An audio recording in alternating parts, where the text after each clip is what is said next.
Hi dear friends, welcome to Unacademy UGC NET channel. दोस्तों सभी का हार्दिक अभिनंदन है अनअकैडमी यूजीसी नेट चैनल पर। राधे राधे, कैसे हो आप सब लोग? उम्मीद करता हूँ अच्छे होंगे मेरे दोस्तों। इंडियन ज्योग्राफी के इस पार्ट में आपका स्वागत है रिवीजन क्लास में मेरे दोस्तों। और इंडियन ज्योग्राफी में पहले अपन पढ़ चुके हैं सामान्य परिचय, भौतिक प्रदेश, नदियाँ और बहुउद्देशीय परियोजना। उसी क्रम में आज अपन आगे पढ़ेंगे।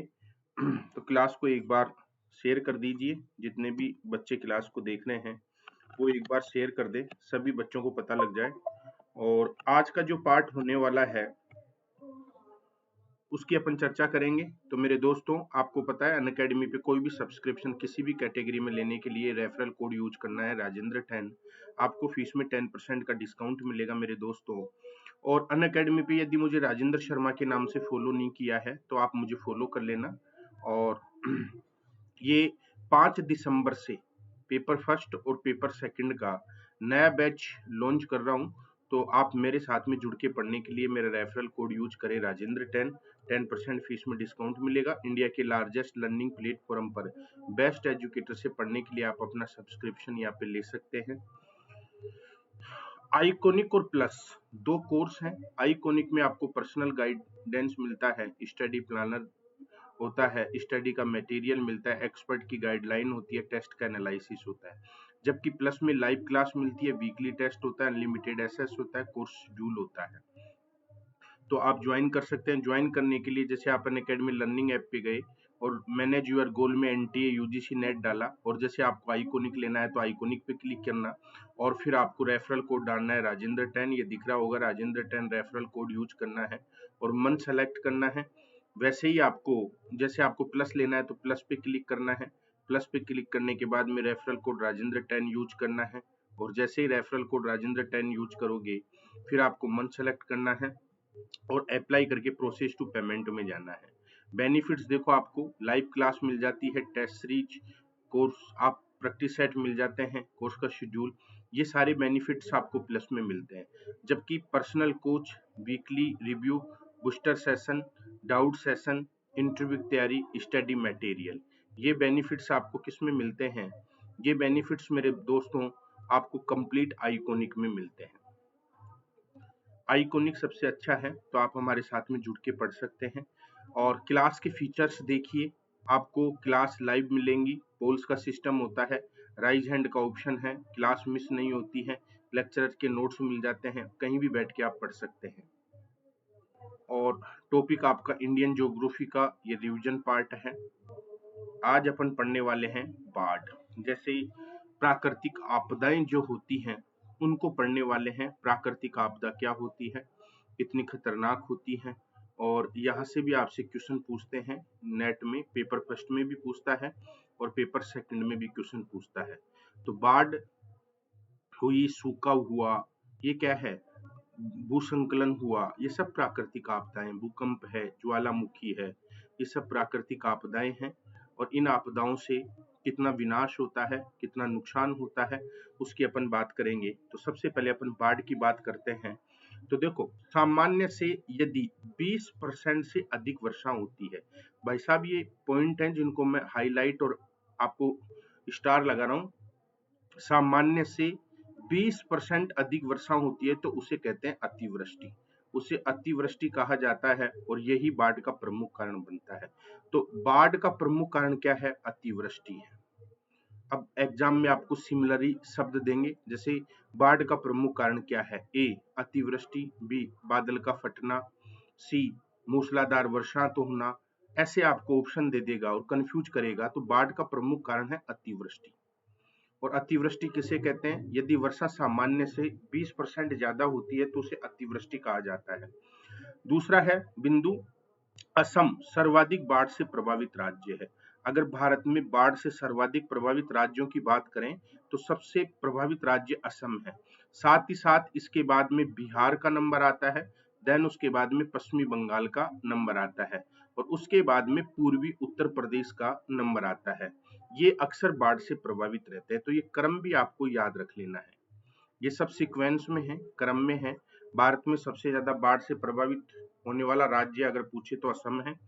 उसके बाद में अगर बात करें तो बिहार है, उसके बाद में पश्चिमी बंगाल है, उसके बाद में पूर्वी उत्तर प्रदेश है। ये अक्सर बाढ़ से प्रभावित रहते हैं। ब्रह्मपुत्र नदी, कोसी नदी, गंडक नदी, राप्ती नदी और दामोदर, इनमें प्राय बाढ़ आती है। इन नदियों में बाढ़ आती है, तो नाम याद रख लेना, ब्रह्मपुत्र नदी, कोसी नदी, गंडक नदी, राप्ती नदी, दामोदर नदी। कोसी को बिहार का शोक कहते हैं, तो दामोदर को पश्चिमी बंगाल का शोक कहते हैं। बाढ़ के कारण क्या है? प्राकृतिक और मानव जन्य दोनों ही कारण है। मानव भी कारण बनता है बाढ़ का, और प्रकृति भी कारण बनती है। नदियों के किनारे जो गड्ढे होते हैं और जो द्रोणियां होती हैं, में अतिरिक्त जल अगर इकट्ठा हो जाता है तो बाढ़ आती है। परंतु नगरीकरण की प्रक्रिया में भी इससे क्या कर दिया जाता है? ढक दिया जाता है, जिससे नदियों का अतिरिक्त जल निचली बस्तियों में प्रवेश कर जाता है। ठीक है भाई, नदियों के किनारे गड्ढे हो जाते हैं तथा द्रोणियों का अतिरिक्त जल यहाँ पे इकट्ठा हो जाता है, लेकिन नगरीकरण की जो प्रक्रिया होती है उसमें इन गड्ढों को भर दिया जाता है, तो नदियों का पानी इनमें नहीं जा पाता है और निचली बस्तियों में चला जाता है। बिहार में नेपाल की पहाड़ी नदियां क्या लेकर आती है? वहां से सिल्ट लेकर अपने साथ में आती हैं। बिहार एक समतल मैदानी क्षेत्र है, अतः जल बिखर कर बाढ़ का रूप धारण कर लेता है। कोसी नदी इसका प्रमुख उदाहरण है, और कोसी नदी इसके लिए विख्यात भी है, यानी कि रास्ते बदलने के लिए कोसी नदी विख्यात है, मार्ग बदलने के लिए।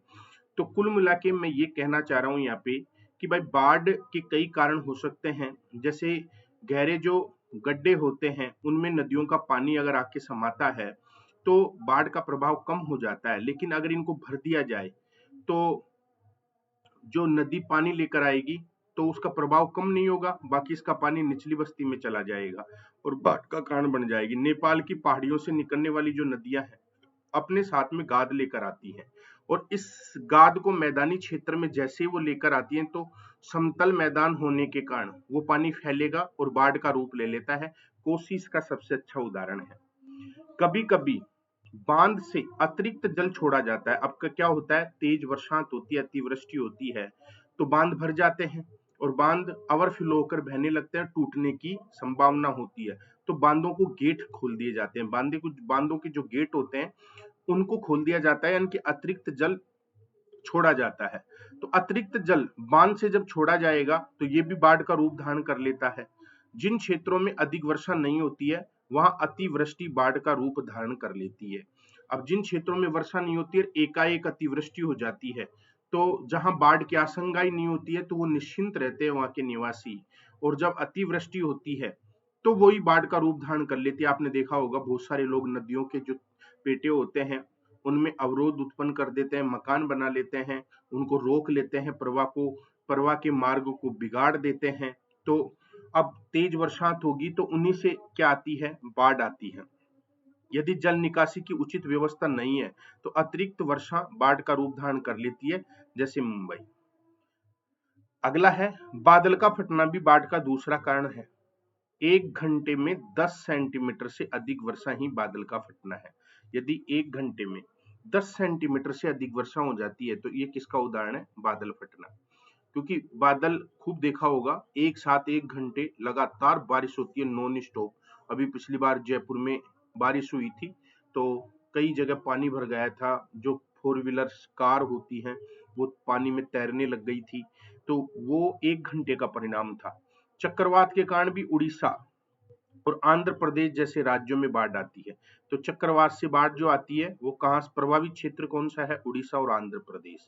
चक्रवात से जो सबसे ज्यादा प्रभावित क्षेत्र है वो उड़ीसा और आंध्र प्रदेश, ये चक्रवात से सर्वाधिक प्रभावित क्षेत्र है। तो ये जो फैक्ट है इनको याद रखना है। अब बाढ़ के नियंत्रण के हम क्या उपाय कर सकते हैं? बांधों का निर्माण कर सकते हैं, नदियों को आपस में जोड़ सकते हैं, नदियों के प्राकृतिक प्रवाह को सुरक्षित कर सकते हैं, नदी के तट पर टाउनशिप और बस्तियों की स्थापना न करें, यानी कि नदी के तट पर कोई नगर न बसाएं, बस्तियों का निर्माण न करें। और देखो इसी के लिए कलाम साहब ने नदी तट पर पक्के कुओं की श्रृंखला बनाने का सुझाव दिया था, जो न सिर्फ बाढ़ रोकेगी अपितु भूमिगत जल स्तर को भी बढ़ाएगा। अगर पक्के कुएं होंगे ना तो वहां पे क्या होता है मेरे दोस्तों, आपको पता होना चाहिए, पक्के कुएं होंगे तो वहां पे मेरे परम मित्रों पानी जो होगा वो कुओं में भर जाएगा, और कुओं में भरेगा तो जल स्तर भी है ना ऊपर आएगा, और जो सिंचाई की जो समस्या है वो भी खत्म हो जाएगी। तो कलाम साहब ने पक्के कुएं बनाने की सुझाव दिया था, जो बाढ़ नहीं अपितु जल स्तर को भी बढ़ाने का सबसे अच्छा उपाय है। अब देखो सूखा, सूखे की बात करते हैं, सूखा क्या है। तो सूखे में भी देखो आपके सामने है, अच्छी वाली फसल होती है वो बर्बाद हो जाती है, नष्ट हो जाती है। किसान इतनी मेहनत से जमीन की जुताई करता है, इतना खर्चा करता है बीज खाद में, और फिर समय पर बारिश नहीं हो तो वो सूखा ही है।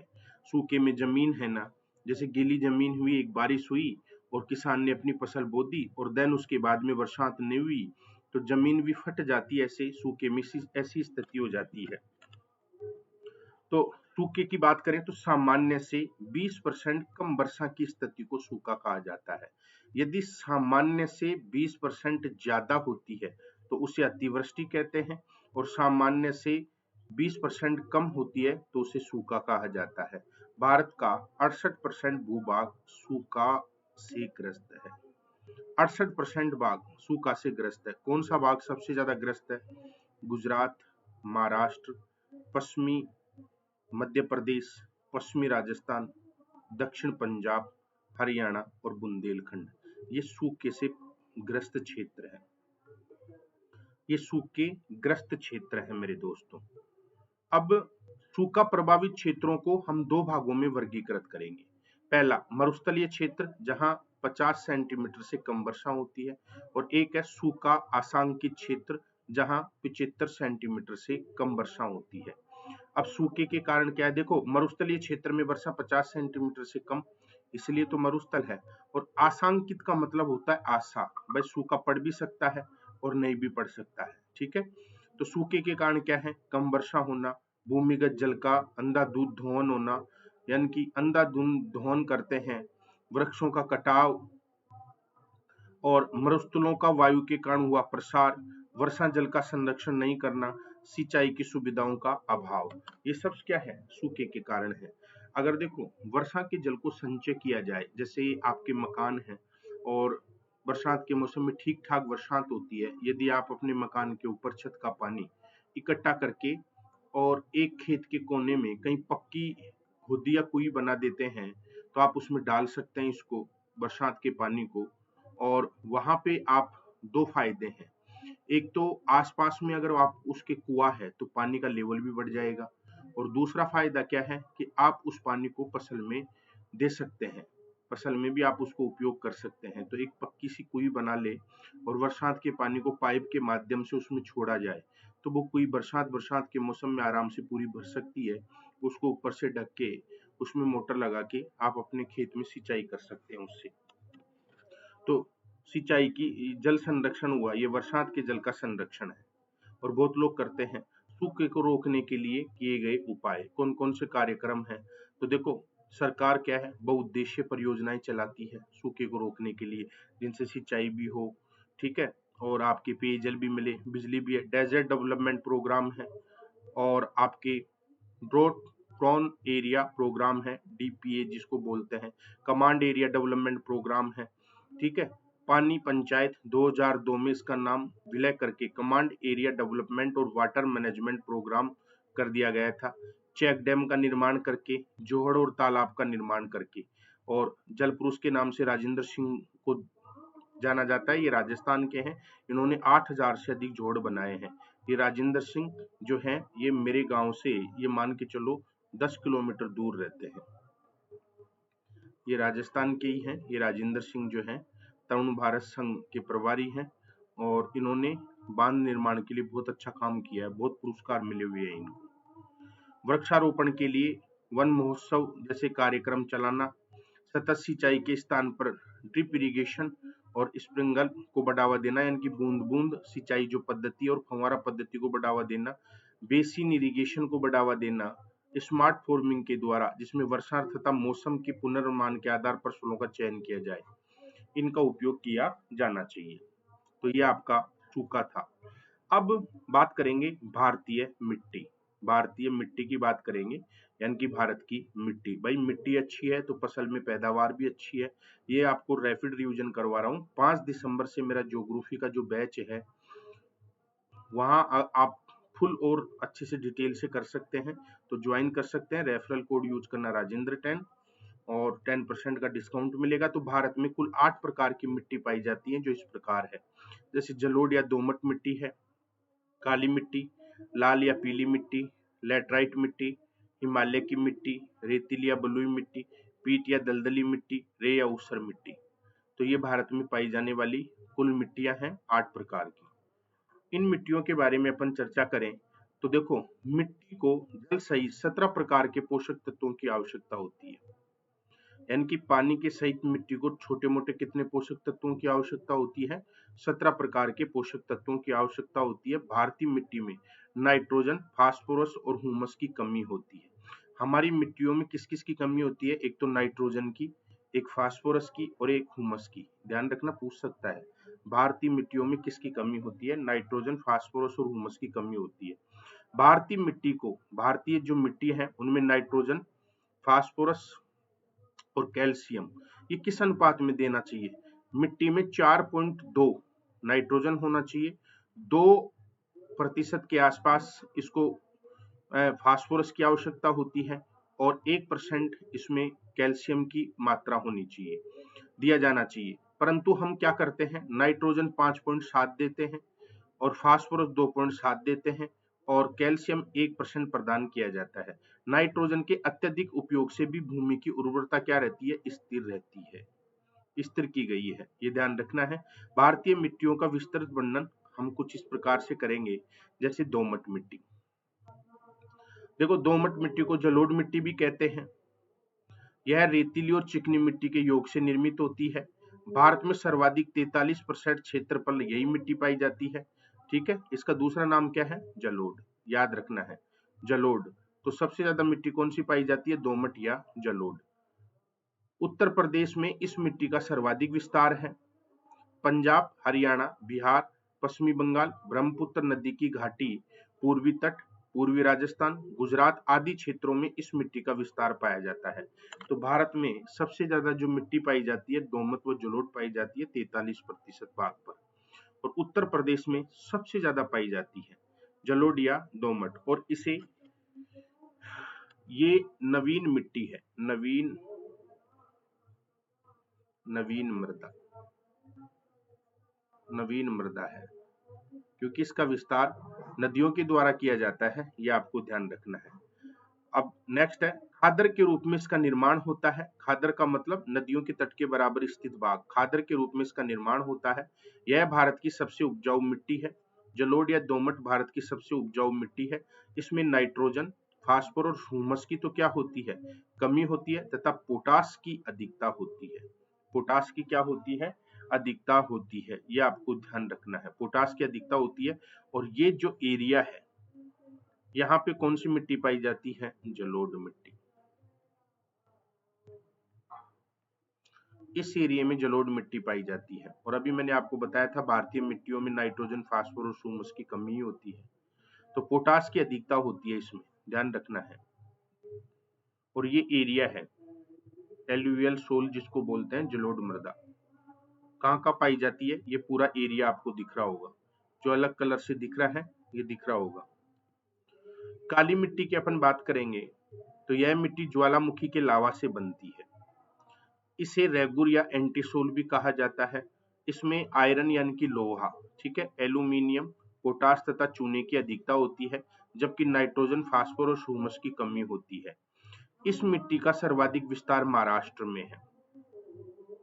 इसके अलावा मालवा का पठार है, उत्तरी कर्नाटक है, दक्षिणी पूर्वी राजस्थान है, तमिलनाडु है, तेलंगाना है, काठियावाड़ में भी इसका विस्तार देखने को मिलता है। तो काली मिट्टी को रेगुर मिट्टी, एंटीसोल मिट्टी भी कहा जाता है। और काली मिट्टी का काला रंग जो होता है वो आयरन के कारण ही होता है। इसका जो रंग काला होता है, रंग काला, तो काला रंग का कारण क्या है? लोहांश है, आयरन, लोहांश है। इसका रंग काला क्यों होता है? लोहांश के कारण, यह आपको ध्यान रखना है। इस मिट्टी में नमी धारण करने की क्षमता सर्वाधिक होती है, अतः इसे सिंचाई की कम आवश्यकता होती है। नमी धारण करने की क्षमता इसमें क्या होती है? सबसे ज्यादा होती है, इसलिए इसको सिंचाई की आवश्यकता कम होती है। लेकिन सूखने के साथ ही इस मिट्टी में दरार पड़ जाती है, इस मिट्टी को स्वतः जुताई वाली मिट्टी के नाम से भी जानते हैं। इस मिट्टी में गेहूं, कपास, मूंगफली, प्याज, पान, आम और संतरा अधिक होती है, इनके लिए उपजाऊ है। अब ये पूरा क्षेत्र जो है काली मिट्टी का है, काली मृदा, काली मिट्टी, ये काली मिट्टी का क्षेत्र है पूरा, ये काली मिट्टी का क्षेत्र है। अब बात करेंगे लाल या पीली मिट्टी। यह मिट्टी उच्च वर्षा और औसत तापमान वाले क्षेत्रों में पाई जाती है, जहां आग्नेय चट्टानों की उपस्थिति रहती है। आयरन ऑक्साइड यानी कि लोहा ऑक्साइड, आयरन ऑक्साइड का मतलब होता है लोहा ऑक्साइड की अधिकता के कारण इसका रंग क्या होता है, लाल होता है। तो पूछता है कि लाल मिट्टी का लाल रंग क्यों होता है, आयरन ऑक्साइड के कारण। इसमें नाइट्रोजन, फास्फोरस और हुमस की कमी होती है। इस मिट्टी का सर्वाधिक विस्तार तमिलनाडु में है, यानी कि लाल या पीली मिट्टी का सर्वाधिक विस्तार कहाँ पे है, तमिलनाडु में। इसके अलावा दक्षिणी कर्नाटक, आंध्र प्रदेश, उड़ीसा, झारखंड, छत्तीसगढ़ और बुंदेलखंड में भी ये मिट्टी पाई जाती है, ये आपको ध्यान रखना है। तो सबसे ज्यादा कहाँ पाई जाती है ये, तमिलनाडु में। इस मिट्टी में तंबाकू और कपास पर्याप्त मात्रा में होती है, तंबाकू की खेती और कपास पर्याप्त मात्रा में होती है। और ये एरिया आपको दिख रहा होगा मानचित्र में, ये लाल पीली मिट्टी का एरिया है, जो अलग ड्रॉ किया हुआ है ये पूरा एरिया।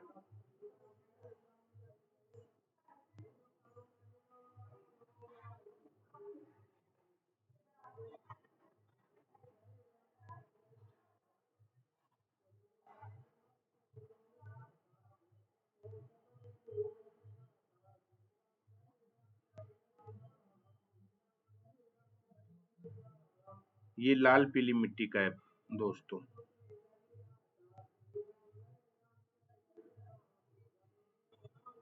नेक्स्ट, लेटराइट मिट्टी। यह लाल मिट्टी का विषय का एक रूप ही है, यानी कि लाल मिट्टी का एक रूप है जो उच्च तापमान, अधिक वर्षा और ऊंचाई वाले क्षेत्रों में पाई जाती है।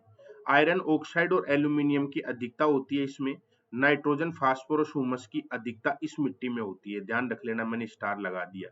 ये पूछ लेता है किस मिट्टी में नाइट्रोजन, फास्फोरस और हुमस की अधिकता होती है, तो लेटराइट मिट्टी में होती है। और यह मिट्टी बागानी फसलों के लिए उपजाऊ मानी जाती है, यानी कि जो रसदार फल होते हैं, रसदार प्लस मसाले,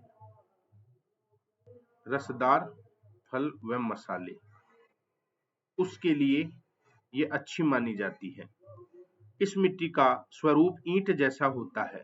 यह मिट्टी भीगने पर कोमल तथा सूखने पर कठोर हो जाती है, ध्यान रखना है। यह मिट्टी भीगने पर कोमल और सूखने पर कठोर हो जाती है। और बागानी फसलों के लिए मिट्टी श्रेष्ठ होती है, लेटराइट मिट्टी, जिसमें नाइट्रोजन, फास्फोरस और हुमस की अधिकता होती है। काजू की खेती के लिए ये मिट्टी सर्वश्रेष्ठ है। इस मिट्टी का विस्तार सबसे ज्यादा केरल में है। इस मिट्टी का सबसे ज्यादा विस्तार कहाँ पाया जाता है, केरल में। इसके अलावा नीलगिरी, मेघा, असम में भी ये मिट्टी पाई जाती है। अब देखो, ये लेटराइट मिट्टी है, ये जहां जहां पे ये आपको दिख रहा है कलर, ये सब लेटराइट मिट्टी के पार्ट है। ये लेटराइट मिट्टी है मेरे दोस्तों, ये लेटराइट मिट्टी है, जिसमें सबसे ज्यादा क्या होते हैं, मसाले और रसदार फल। देखो केरल में सबसे ज्यादा इसका विस्तार है, केरल में सबसे ज्यादा पाई जाती है मिट्टी। अब बात करेंगे हिमालय या पर्वतीय मिट्टी। इस मिट्टी में नाइट्रोजन पर्याप्त मात्रा में पाया जाता है, पोटास की इसमें कमी होती है। जम्मू कश्मीर में इसका सर्वाधिक विस्तार है। मृदा अपरदन इस मिट्टी की प्रमुख समस्या है। मृदा अपरदन इसकी प्रमुख समस्या है क्योंकि नदियों के द्वारा ये कट के आ जाती है। जम्मू कश्मीर और हिमाचल प्रदेश में सेब और असम में चाय की खेती इस मिट्टी में ही की जाती है। सेब की खेती और चाय की खेती जो हिमालय या पर्वतीय मिट्टी होती है उसमें की जाती है। इसमें नाइट्रोजन पर्याप्त मात्रा में होता है, इसलिए ये खूब होती है मेरे मित्रों, आपको ध्यान रखना है। मानचित्र आपके सामने है, दिख रहा होगा। ये जो मिट्टी का एरिया है, ये है मिट्टी का एरिया, दिख रहा है।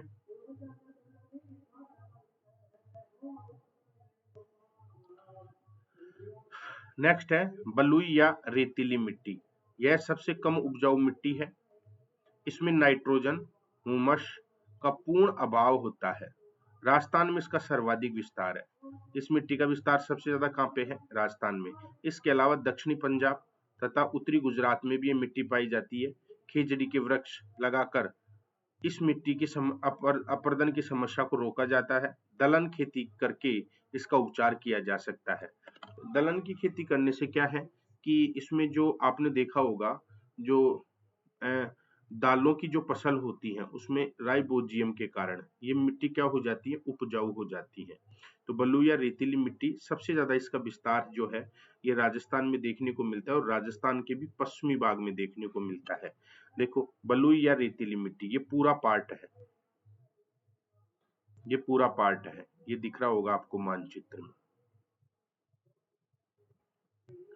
पीट या दलदली मिट्टी, पीट या दलदली मिट्टी, यह मिट्टी ह्यूमस से भरपूर होती है, ह्यूमस से भरपूर होती है, परंतु अत्यधिक आर्द्रता के कारण सभी फसलों के लिए उपयुक्त नहीं होती है।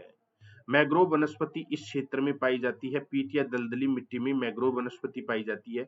यह मिट्टी बंगाल के निचले भूभाग और चिल्का, कच्छ का रण आदि में पाई जाती है। तो देखो ये कच्छ का रण हो गया, ये आपके सुंदरवन हो गया और ये चिल्का हो गई। तो मेरे मित्रों यहाँ पे ये पीट या दलदली मिट्टी पाई जाती है जहाँ पे मैंग्रोव वनस्पति सबसे ज्यादा उगती है। नेक्स्ट आपके सामने है ऊसर मिट्टी। इसे रे, कल्लर, चोपेन, क्षारीय और नमकीन मिट्टी के नाम से भी जानते हैं।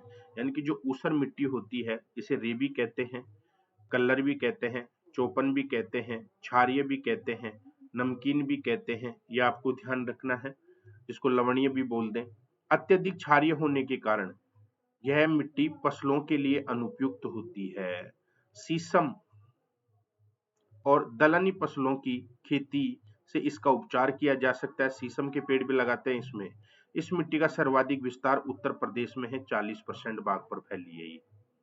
और इस प्रकार की मिट्टी होती है, देखा होगा आपने कभी, आप किसी क्षेत्र में गए होंगे तो आपको इस प्रकार की मिट्टी दिखाई दी होगी। इस प्रकार की मिट्टी मानचित्र में आपको दिख रही होगी।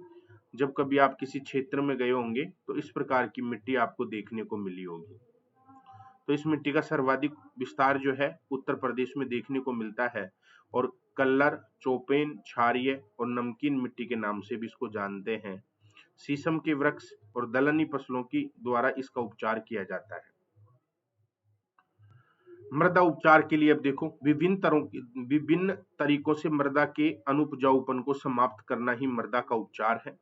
भारत के पूर्वी भाग में मृदा अम्लीय तथा पश्चिमी भाग में क्षारीय है। इंपॉर्टेंट लाइन है मेरे मित्रों ये कि भारत के पूर्वी भाग की जो मिट्टी है वो किस प्रकार की है? तो भारत के पूर्वी भाग की मिट्टी अक्सर अम्लीय प्रकार की है, जबकि भारत के जो पश्चिमी भाग की मिट्टी है वो कैसी है? वो क्षारीय प्रकार की है। अम्लीय मृदा का उपचार करने के लिए अपन किसका प्रयोग करते हैं? चूने का प्रयोग करते हैं, जबकि क्षारीय मिट्टी का उपचार करने के लिए हम जिप्सम का प्रयोग करते हैं। तो ये दोनों लाइनें भी आपको ध्यान रखना है। अम्लीय मिट्टी के उपचार के लिए हम क्या डाल सकते हैं? चूना डाल सकते हैं, फास्फेट डाल सकते हैं, और क्षारीय मिट्टी के उपचार के लिए हम क्या डाल सकते हैं? जिप्सम डाल सकते हैं और उसका उपचार कर सकते हैं। अब मृदा अपरदन की बात करें तो मृदा का अपरदन एक तो वायु से होता है और एक जल के कारण मिट्टी की ऊपरी उपजाऊ परत का कट जाना, वही क्या कहलाता है? मृदा अपरदन कहलाता है। भारत का 45% जो भूभाग है वो इस समस्या से ग्रसित है। भारत का 45% जो भूभाग है वो मृदा अपरदन की समस्या से ग्रसित है। वृक्ष और झाड़ियों के काटने से, अपन पेड़ काट देते हैं, झाड़ियां काट देते हैं, तो भारी वर्षा से और तेज हवा से मृदा का अपरदन होता है।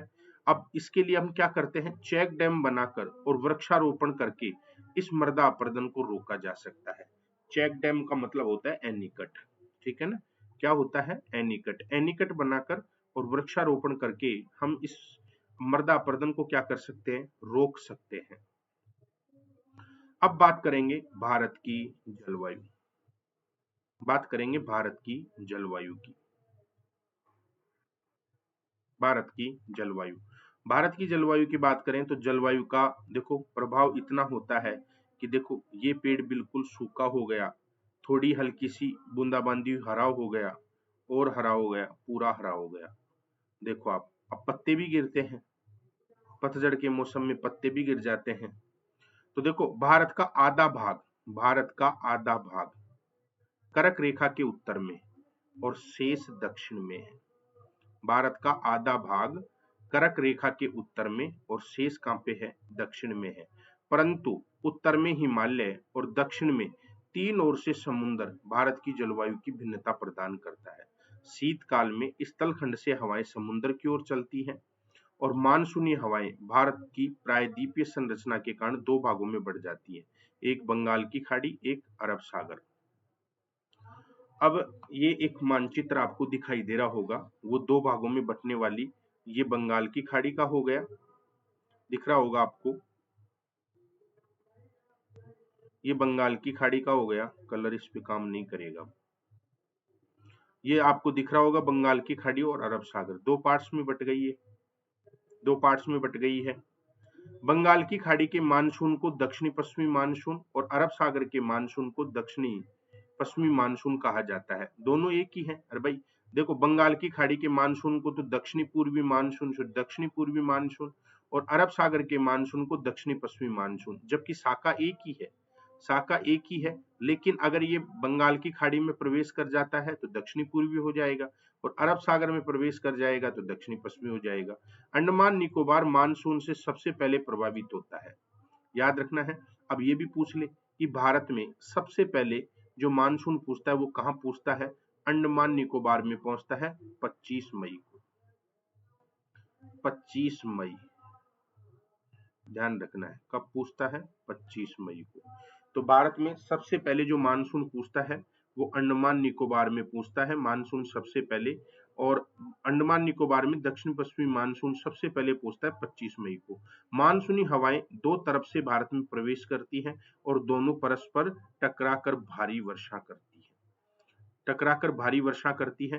पुनः हल्की होकर ये बादल ऊपर उठते हैं, जिससे जेट स्ट्रीम की पकड़ में आ जाते हैं, और जेट स्ट्रीम इससे चक्राकार में पूरे भारत में वितरित कर देती है, फैला देती है। तो आपको ये दिख रहा होगा, आपको ये डायग्राम दिख रहा होगा। तो मेजर कारण क्या है, वर्षा का जेट स्ट्रीम, क्लियर है। नेक्स्ट अगर मैं बात करूं आपके सामने, मानसून पूर्व वर्षा। मानसून पूर्व वर्षा होने को क्या कहते हैं, मानसून पूर्व 21 मार्च से भारत का तापमान बढ़ना प्रारंभ हो जाता है, ठीक है ना, क्योंकि 21 मार्च को सूर्य किस पर होता है, मार्च के महीने में सूर्य किस पर आ जाएगा, इक्वेटर पर, भूमध्य रेखा पर। दिन और रात क्या हो जाएंगे, बराबर, जिससे किसी किसी क्षेत्र में निम्न वायुदाब उत्पन्न हो जाता है। फलस्वरूप स्थानीय हवाएं बादलों के साथ या वर्षा करती हैं और इसे प्री मानसून कहते हैं, इसे प्री मानसून कहते हैं। कर्नाटक में इसे प्री मानसून को आम्र वर्षा कहा जाता है, मैंगो सावर, कॉफी सावर कहा जाता है, चेरी ब्लोजम कहा जाता है। ये आपको ध्यान रखना है, इसी के नाम है ये। जैसे प्री मानसून जो है दक्षिणी भारत में आम्र वर्षा कहा जाता है, कर्नाटक केरल में चेरी ब्लोजम कहा जाता है इसे, और पश्चिमी बंगाल में इसे काल बैसाखी के नाम से जानते हैं। भारत के उत्तर पूर्वी भाग में असम में इसे बारदोली छीड़ा कहा जाता है, और राजस्थान से दोंगड़ा या धायड़ो कहा जाता है। दक्षिणी भारत में इसे नॉर्वेस्टर के नाम से जानते हैं।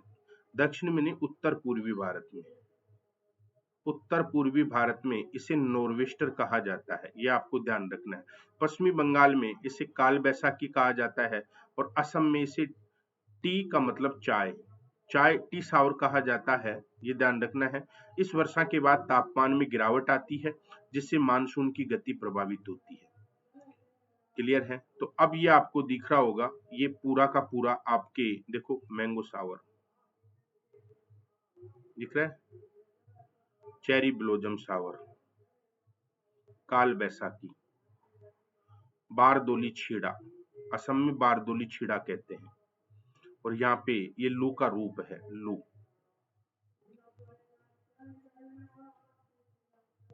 लू तो ये प्री मानसून था आपका। अब पश्चिमी विक्षोभ क्या है? पश्चिमी विक्षोभ, वेस्टर्न डिस्टरबेंस, भारत में निरंतर पश्चिम से ठंडी हवाओं का आगमन होता है, इन्हें ही पश्चिमी विक्षोभ के नाम से जानते हैं। शीतकाल में यह शीत लहर तथा वर्षा का कारण बनती है। ठीक है ना, ये देखो, ये वेस्टर्न डिस्टरबेंस है, ये भूमध्य सागर से उत्पन्न होता है। इस प्रकार से इसकी गति होती है और इस प्रकार से भारत में जाके क्या करता है? वर्षात करता है। ठीक है ना, शीतकाल में, जिसे मावट के नाम से जानते हैं। शीतकाल में वर्षात जो होती है उसे हम क्या बोलते हैं? मावट। शीतकाल में जो वर्षात होती है उसे हम क्या कहते हैं? मावट कहते हैं। ठीक है। लू क्या है? थार के मरुस्थल से चलने वाली गर्म हवाएं जो शरीर की नमी समाप्त कर देती हैं, उसे क्या कहते हैं? लू। और लू से बहुत आदमी क्या हो जाते हैं? ऊपर पहुंच जाते हैं, भगवान से उनका मिलन हो जाता है, यानी कि आत्मा किससे मिल जाती है? परमात्मा से मिल जाती है। तो लू है। अब बहुत सारी देखो सीजनेबल बीमारियां भी होती हैं, जैसे अभी डेंगू का प्रकोप था। डेंगू का प्रकोप धीरे धीरे जैसे खत्म हुआ, वापस से कोरोना का प्रकोप बढ़ गया। बच्चों में तीसरी वेव्स आई गई भाई साहब। बहुत कोरोना के केस बढ़ रहे हैं। तो सावधानी है, सावधानी अठी और दुर्घटना गठी, इसलिए 2 गज दूरी, मास्क जरूरी। अब बात करेंगे प्राकृतिक वनस्पति की। प्राकृतिक वनस्पति, प्राकृतिक वनस्पति की अपन चर्चा करें तो किसी भी देश का कम से कम 1/3 भाग वनाच्छादित होना चाहिए, यानी कि 1/3 का मतलब है 33%। मैदानी क्षेत्र में कितने परसेंट वन होने चाहिए? 20%। और पर्वतीय क्षेत्रों में 60% भूमि पर वन होने चाहिए। 2015 में भारत में 21.34% भूमि पर ही जंगल थे। वन क्षेत्रफल की दृष्टि से भारत का विश्व में 10वां स्थान है। देखो, रूस, ब्राजील, कनाडा, यूएसए, चीन, ये हमसे आगे है। पेड़ों में भाई साहब ये हमसे आगे हैं, हम तो बहुत पीछे हैं। तो कुछ करो मेरे परम मित्रों, क्योंकि आप ही कुछ कर सकते हो। ठीक है। पापुआ न्यू गिनी का 92% भाग पेड़ों से ढका हुआ है। पापुआ न्यू गिनी का 92% भाग किससे ढका हुआ है? पेड़ों से। महाद्वीपों में दक्षिणी अमेरिका में सर्वाधिक जंगल और ऑस्ट्रेलिया में सबसे कम जंगल है। देखो, दक्षिणी अमेरिका में सर्वाधिक जंगल, तभी तो अमेजन के जंगलों से विश्व को 20% क्या मिलती है? ऑक्सीजन। और इन्हें पृथ्वी का फेफड़ा कहा जाता है। अमेजन बेसिन के जो जंगल होते हैं उन्हें पृथ्वी का फेफड़ा कहा जाता है, क्योंकि 20% क्या मिलती है इनको? ऑक्सीजन। और ऑस्ट्रेलिया में सबसे कम है। भारत जलाऊ और नरम लकड़ियों का सबसे बड़ा भंडार है। भारत में हमारे जलाने वाली लकड़ियां, क्योंकि महिलाएं सुबह जाती है काट के लेकर आ जाती हैं सिर पे रख के गांठ को, और नरम लकड़ियों का सबसे बड़ा भंडार है। 1894 में भारत में सबसे पहले वन नीति घोषित की गई थी और 1952 और 1986 में इसे संशोधित किया गया था। तो भारत की पहली वन नीति 1894 में बनी थी, जो 1952 में और 1987 में संशोधित की गई थी। और 1927 में फॉरेस्ट एक्ट लागू किया गया, जिसके तहत वनों को 3 श्रेणियों में वर्गीकृत किया गया था, यानी कि वन नियम 1927 में, जिसको 3 कैटेगरी में बांटा गया। एक आरक्षित वन होते हैं, एक सुरक्षित वन होते हैं और एक अवर्गीकृत वन होते हैं। फॉरेस्ट एक्ट की बात कर रहा हूं मैं, ठीक है ना। वन नियम ये 1927, समझ में है ना। 1972 1972 में वो वन्य जीव अधिनियम है। आरक्षित वन ऐसे वन जहां लकड़ी बीनने तथा पशु चराने पर प्रतिबंध होता है। सुरक्षित वन कुल वनों का 30% इसी श्रेणी में आता है। और अवर्गीकृत वन यानी कि इन जंगलों को किसी प्रकार का संरक्षण प्राप्त नहीं है, सीधे साधे हैं। आरक्षित वनों की बात करें तो इनमें देखो ऐसे वन जहां लकड़ी बीनने और लकड़ी काटना, ठीक है, पशु चराना प्रतिबंध होता है, परंतु ट्रेडिशनल जो वेलर्स होते हैं, ट्रेडिशनल वेलर्स एक्ट के तहत इसमें कुछ छूट दी गई है। कुल जंगल का 52% भाग इसी श्रेणी में है। और सुरक्षित वनों में इसमें लकड़ी काटने पर प्रतिबंध है टोटली, पशु चरा सकते हैं परमिशन से, और इसमें किसी प्रकार का कोई प्रतिबंध नहीं है। भारत में वनों का 57% भाग प्रायद्वीपीय पठार में पाया जाता है। सबसे ज्यादा वन भारतीय वनों का 57% प्रायद्वीपीय पठार में पाया जाता है। विंध्याचल और अरावली में भी, अरावली भी इसमें शामिल है, विंध्याचल और अरावली शामिल है। हिमालय पर कुल वनों का 18% पाया जाता है। अब जैसे आपसे पूछ ले कि भारत में सर्वाधिक वन पाए जाते हैं उत्तरी भाग में या दक्षिणी भाग में, तो मोस्टली बच्चे उत्तरी भाग करेंगे कि हिमालय में सबसे ज्यादा वन पाए जाते हैं। ठीक है ना। अगर आपसे प्रश्न पूछ ले कि भारत में सबसे ज्यादा वन पाए जाते हैं उत्तरी भाग में पाए जाते हैं या आपके दक्षिणी भाग में पाए जाते हैं, तो मोस्टली बच्चे क्या जवाब देंगे? उत्तरी भाग में। सबकी सोच है कि हिमालय में सबसे ज्यादा होंगे। ठीक है ना। तो मेरे परम मित्रों ध्यान रखना, सबसे ज्यादा जो वन पाए जाते हैं ये प्रायद्वीपीय भारत में पाए जाते हैं। कितना? 57%, जिसमें अरावली और विंध्याचल पर्वत शामिल है। इसके अलावा हिमालय में कुल वन कितने पाए जाते हैं? 18%। देहरादून वन संरक्षण संस्थान की स्थापना की गई, जो कार्टोसैट द्वारा प्रति 2 वर्ष पर वनों का संरक्षण करती है। इस सर्वेक्षण के अनुसार सर्वाधिक वन, अब देखो देहरादून में इसकी स्थापना 1981 के आसपास हुई थी और इसने पहली रिपोर्ट 1987 में प्रकाशित की थी। तब से प्रत्येक 2-2 वर्ष में है ना ये वनों की रिपोर्ट जारी करती है। और सबसे ज्यादा वन मिजोरम में, फिर अरुणाचल प्रदेश में, फिर नागालैंड में और मेघालय में। तो वनों का प्रतिशत देख लो, सबसे ज्यादा जो वन है वो मिजोरम में है। और ये प्रश्न तो अक्सर आता ही है, ये प्रश्न तो अक्सर नेट में पूछ ही लेता है, तो पूछ लेता है तो थोड़ा सा ध्यान भी रख लेना है इसको। केंद्र शासित प्रदेशों में लक्षद्वीप में सर्वाधिक वन है पाए जाते हैं। इसके बाद दूसरे स्थान पर अंडमान निकोबार में। क्षेत्रफल की दृष्टि से सर्वाधिक वनों का वो प्रतिशत की दृष्टि से था। अब बात कर रहे हैं क्षेत्रफल की दृष्टि से। ये जो अपन ने पहले देखा है ये प्रतिशत है। देखो सर्वाधिक, सर्वेक्षण के अनुसार सर्वाधिक वन, ये परसेंटेज की दृष्टि से है। और ये क्षेत्रफल की दृष्टि से मध्य प्रदेश में, अरुणाचल प्रदेश में, छत्तीसगढ़ में, महाराष्ट्र में, याद रखना है। ये क्षेत्रफल की दृष्टि से वन सबसे ज्यादा यहाँ पे है, और प्रतिशत की दृष्टि से देखोगे तो वो सबसे ज्यादा मिजोरम में है। वनों का अधिकतम प्रतिशत वाले राज्य और वनों का न्यूनतम प्रतिशत वाले राज्य। ठीक है, टॉप 6 और बॉटम 6। तो ये नाम देख लो, लक्षद्वीप, मिजोरम, अंडमान निकोबार, अरुणाचल प्रदेश, मिजोरम और मेघालय और मणिपुर आपके सामने परसेंटेज है। बॉटम 2, बॉटम से है 6, तो हरियाणा परसेंटेज लिखा हुआ है, पंजाब, राजस्थान, यूपी, बिहार, गुजरात, ये परसेंटेज लिखा हुआ है। एक बार आराम से इसको देख लो, परीक्षा में अक्सर प्रश्न पूछता है अधिकतम प्रतिशत वाले और न्यूनतम प्रतिशत वाले, कि अधिकतम प्रतिशत कहाँ पे है और न्यूनतम प्रतिशत कहाँ पे है। अक्सर एग्जाम में क्वेश्चन आता है। 4500 मीटर की ऊंचाई को स्नो लाइन कहते हैं, आइस लाइन, बर्फ जिसको बोलते हैं। इसके बाद कोई वृक्ष नहीं पाए जाते। ये देखो ये है स्नो लाइन, यहाँ से ऊपर कोई पेड़ नहीं है। देखो ये ऊंचाई पर उगने वाले वृक्ष हैं, दिख रहे होंगे आपको, ये ऊंचाई पर उगने वाले पेड़ हैं, ये ऊंचाई पर। और 4500 मीटर की ऊंचाई को क्या बोलते हैं? स्नो लाइन, यानी कि हिमरेखा। हिंदी में क्या बोलेंगे इसको? हिमरेखा, हिमरेखा। इससे ऊपर कोई पेड़ नहीं है, इससे ऊपर देखो आपको कोई पेड़ नहीं है। देवदार और चीड़ सर्वाधिक ऊंचाई पर पाए जाते हैं। सबसे ज्यादा ऊंचाई पर कौन से पेड़ उगते हैं? एग्जाम में कुछ पूछ ले आपसे कि सर्वोच्च ऊंचाई पर उगने वाले पेड़ कौन से हैं, तो जवाब क्या दोगे? देवदार और चीड़। सर्वोच्च ऊंचाई पर पाए जाने वाले पेड़ कौन से हैं? देवदार और चीड़। चीड़ सर्वाधिक ऊंचाई पर पाए जाते हैं, जबकि यूकेलिप्टस सबसे ऊंचा वृक्ष है। मतलब पेड़ की लंबाई देखो तो देखो, सबसे ज्यादा ऊंचाई पर उगने वाले अलग हैं और पेड़ की लंबाई, यूकेलिप्टस का मतलब होता है सफेदा।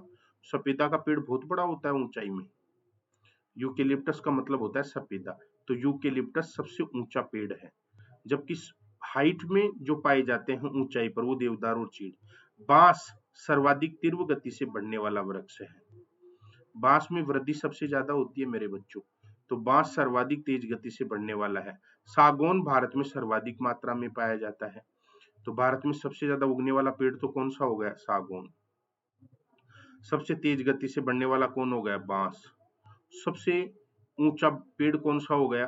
यानी कि लंबाई सबसे ज्यादा किसकी होती है? यूकेलिप्टस की।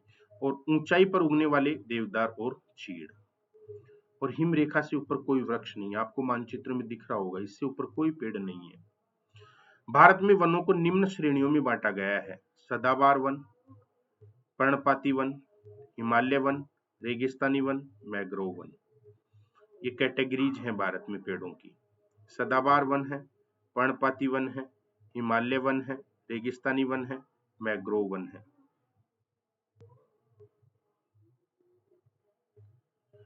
सदाबहार वन, एवरग्रीन फॉरेस्ट। इस प्रकार के वन उन क्षेत्रों में पाया जाता है जहां 200 सेंटीमीटर से अधिक वर्षा हो, जैसे उत्तर पूर्वी भारत, पश्चिमी घाट और अंडमान निकोबार। ये एरिया आपको याद रखना पड़ेगा।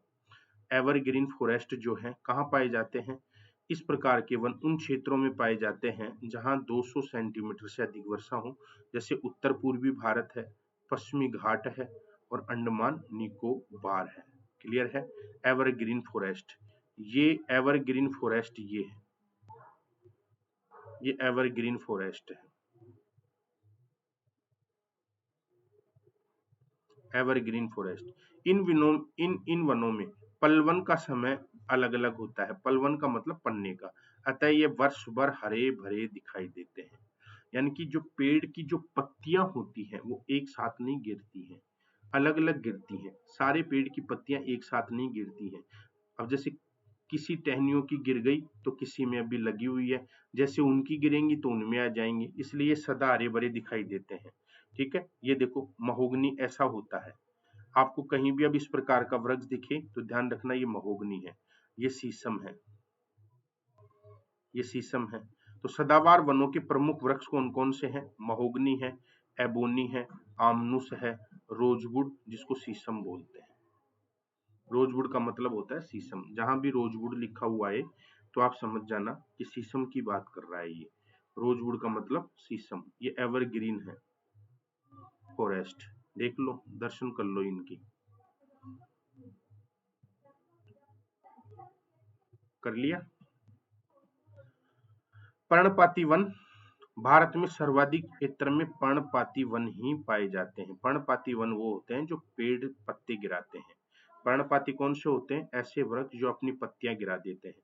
तो भारत में सर्वाधिक क्षेत्र में पर्णपाती वन पाए जाते हैं। इन्हें दो भागों में बांटा गया: आर्द्र पर्णपाती और शुष्क पर्णपाती। जब मैंने लाइव टेस्ट लिया था तो दोनों में से मैंने क्वेश्चन पूछा था, आर्द्र पर्णपाती और शुष्क पर्णपाती। आर्द्र पर्णपाती, इन वनों को मानसूनी वन भी कहा जाता है। ध्यान रखना, इन वनों को मानसूनी वन भी कहा जाता है।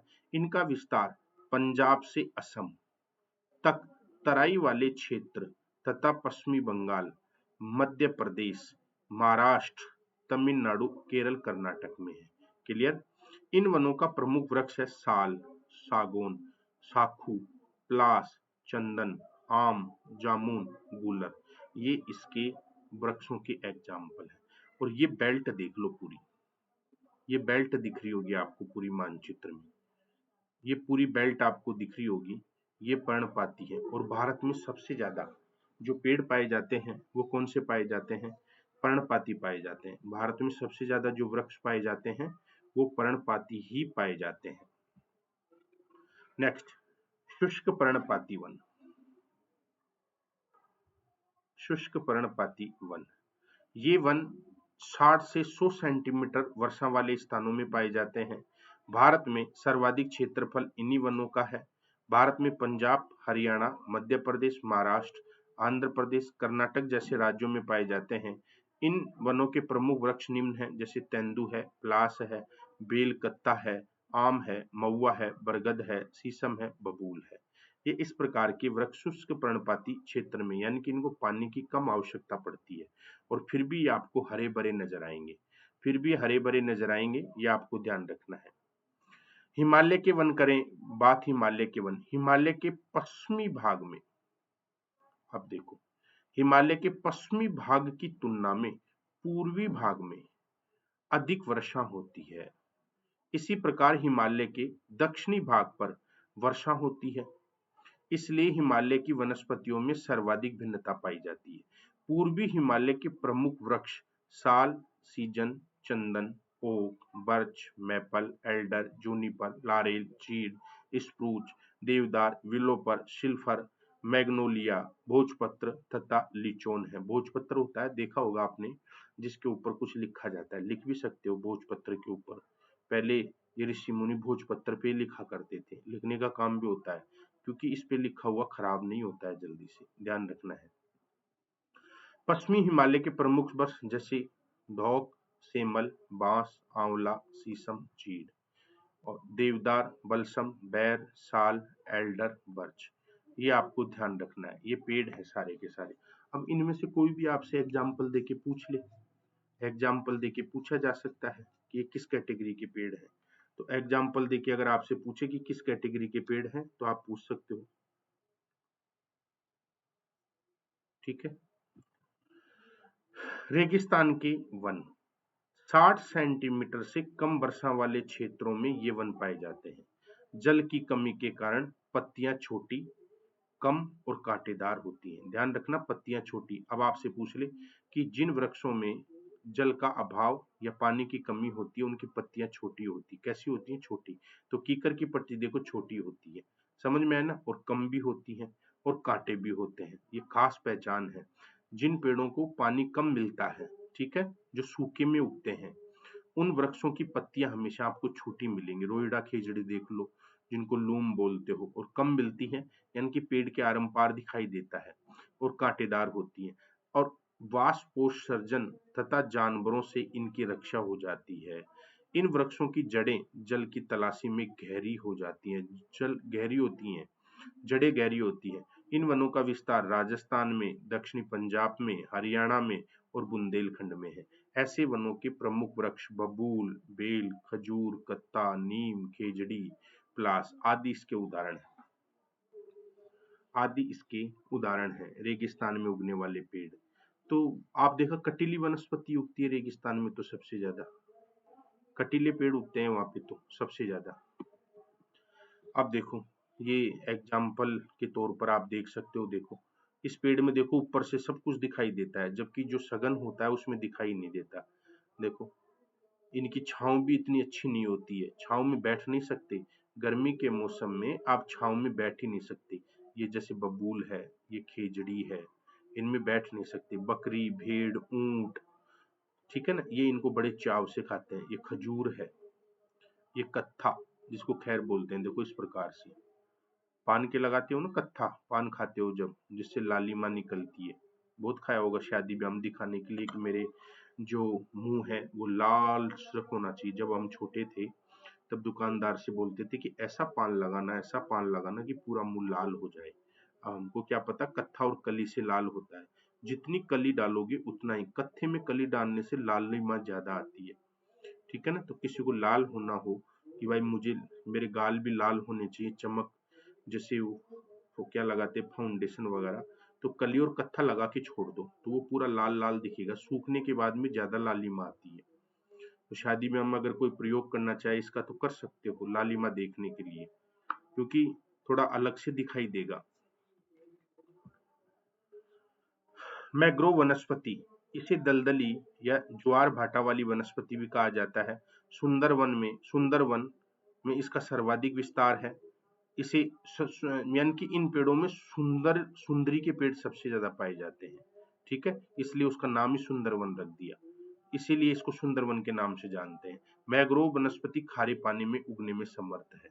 अब याद रखना, ये देखो ये प्रश्न भी पूछा था कि मैग्रोव वनस्पति के लिए जल कैसा होना चाहिए? खारा, लवणीय, समर्थ है इसमें।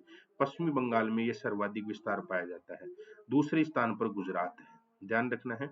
मैग्रोव वनस्पति सबसे ज्यादा पश्चिमी बंगाल में, दूसरे नंबर पर गुजरात है।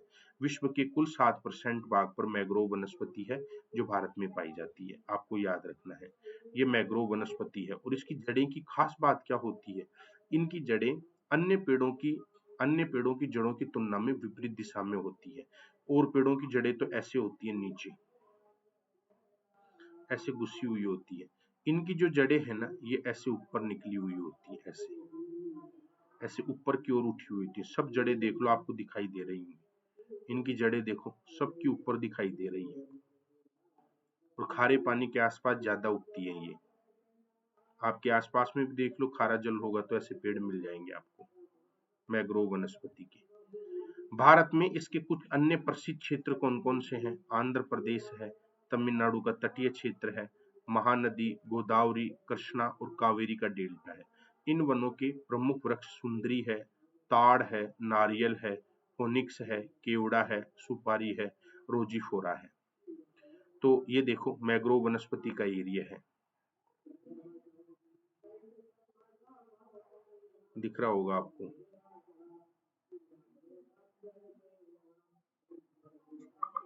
मोजी हो गई फिर तो, दिख रहा है तो, दिख रहा है ना। अभी 1-2 दिन में क्लास स्मार्ट बोर्ड पे शुरू हो जाएंगी और लाइव क्लास शुरू हो जाएंगी। थोड़ा सिस्टम का प्रॉब्लम चल रहा था, तो 1-2 दिन में इनको सेट कर देंगे अपन। क्लियर है ना। चोल वन, चोल वनों की अगर मैं बात करूं आपके सामने, चोल वन, तो चोल वनों की अगर मैं बात करूं तो शीतोष्ण कटिबंधीय वनस्पति है। भारत में इसका विस्तार नीलगिरी, अन्नामलाई, सतपुड़ा, मैकाल और पालनी की पहाड़ी पर है। इसके प्रमुख वृक्ष निम्न हैं, जैसे मैग्नोनिया, लैरिल और सिनकोना। ये प्रमुख वृक्ष हैं चोल वन। भारत में फ्लोरा और फौना का संरक्षण। 1972 में वन्य जीव संरक्षण कानून पारित किया गया। जम्मू कश्मीर के अतिरिक्त यह समस्त भारत पे लागू था। 1986 में पर्यावरण सुरक्षा कानून लागू किया गया, जो पर्यावरण से संबंधित सबसे महत्वपूर्ण कानून है। ठीक है। टीएसआर सुब्रमण्य समिति की सिफारिश के आधार पर एनवायरमेंटल लॉ मैनेजमेंट एक्ट लागू किया गया। समझ में आया ना। और यह एक अम्ब्रेला एक्ट है, मतलब एक संरक्षण का कानून है, ये ध्यान रखना है। बायोस्फीयर रिजर्व, अब बात करेंगे बायोस्फीयर रिजर्व की। बायोस्फीयर रिजर्व, तो बायोस्फीयर रिजर्व को अपन नेक्स्ट क्लास में पूरा करेंगे। इसको पूरा पार्ट है बायोस्फीयर रिजर्व का, मजा आएगा पढ़ोगे तो इसको अगली क्लास में फिर खनिज जनजातियां ये सब पूरा करेंगे मेरे दोस्तों। तो +5 दिसंबर से शुरू हो रहा है मेरे परम मित्रों। आइकॉनिक और प्लस कोई सा भी आप कोर्स ज्वाइन कर सकते हैं इसमें, और रेफरल कोड आपको यूज करना है राजेंद्र 10। बस रेफरल कोड आपको यूज करना है राजेंद्र 10, तो 10% फीस में डिस्काउंट मिलेगा। लाइक शेयर सब्सक्राइब जरूर करना मेरे दोस्तों। थैंक यू, बहुत बहुत आभार।